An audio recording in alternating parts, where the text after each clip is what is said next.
2 टके के आतंकवादी भारत सरकार को चैलेंज करके चले गए। मेरी बहू से कहा कि मोदी को बता देना, मैं तुझे नहीं मार रहा हूँ। तुम कलमा पढ़ो, मेरे मिस्टर को बोला तो मेरे मिस्टर ने बोला मैं तो क्रिश्चियन हूँ, ईसाई हूँ, मेरे को कलमा नहीं आता। उसने सच बोला ना। हिंदू मुसलमान को अलग किया और शूट कर दिया और खड़ा रहा वहाँ पे जब तक ये लोग तड़प तड़प के मरे। मुझे ये लग रहा है कि जैसे वो हिंदू मुसलमान की बात कर रहे हैं, हिंदू मुसलमान जैसा कुछ है नहीं कश्मीर में, सभी लोग बहुत अच्छे। मेरे मिस्टर और हम वापस आने वाले थे, पर मेरे मिस्टर बोलते मेरे को वॉशरूम जाना है, मेरे साथ चल। बेटा मेरा उधर गेट की तरफ जाने लगा और हम ऊपर वॉशरूम बना वहाँ पर आ गए। पर मेरे मिस्टर जैसे वॉशरूम करके बाहर आए, मैंने चलो, बस इतना मैंने बोला था उनको, चलो। उतनी देर में सबसे पहले जो स्लाइडिंग वाली आती ना, वहाँ पर ढप करके आवाज आई। तो हम सोचे कि वो जो स्लाइडिंग वाली रोप है ना, वो टूट गई, तो उसकी आवाज आई। पर थोड़ी देर बाद जब हमने पीछे मुड़ के देखा गेट की तरफ, तो वो एक फर्स्ट गोली जिसको मारी थी,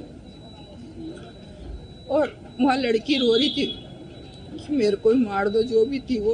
बस इतना उधर दूर से इतना ही सुन ही आ रहा था। मेरे मिस्टर से बोला था उनने, मेरे मिस्टर ने मेरे को धक्का दिया झाड़ के दूसरे पीछे, और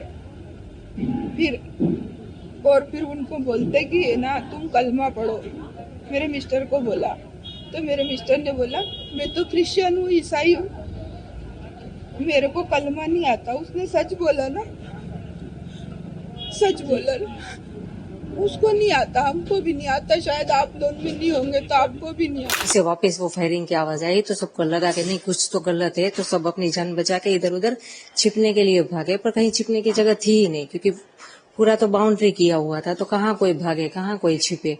और इतने में सडनली वो हमारे सामने आके खड़ा हो गया।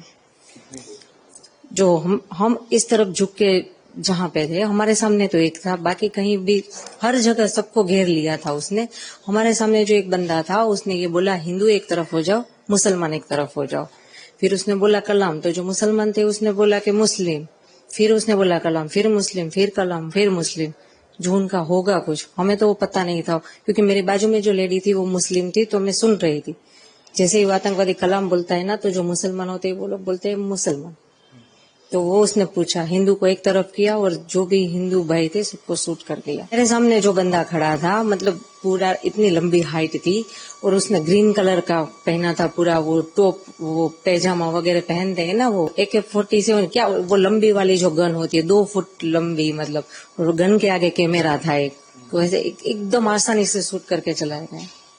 हम इधर बैठे हैं छिपके, वो हमारे सामने था, हिंदू मुसलमान को अलग किया, और जो हिंदू भाई थे सबको वहीं खड़े खड़े सबको गोली मार दी।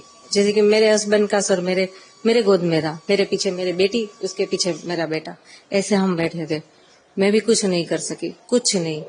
जो हिले उसको भी वो गोली मारने का बोला था, तो किसी को हिलना भी नहीं है। मूवी में देखा था, रियल में ये जब देखा तब पता चलता है कि ये मुझे प्रॉब्लम, मतलब ताजुब इस बात का है कि इतने सारे टूरिस्ट, वहां पे एक बंदा आर्मी या पुलिस का कोई नहीं था।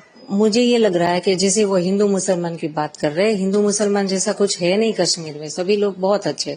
मतलब जो हम जिसके कैब में घूम रहे थे वो भैया भी मुस्लिम थे, जिस होटल में रुके थे वो भी मुस्लिम थे, वहां पे ऐसा कोई माहौल नहीं है। तो ये जो पाकिस्तानी है ना, वो ये बोल बोल के शायद वो झगड़ा करवाना चाहते हैं और अपना फायदा निकालना चाहते हैं। ये जो टूरिस्ट प्लेस पर आज हुआ, जहां हम गए, वहां पे अच्छे से सिक्योरिटी बिठा दीजिए, या तो वो प्लेस बंद कर दीजिए ताकि कोई जाए ना, किसी की जान हानि ना हो।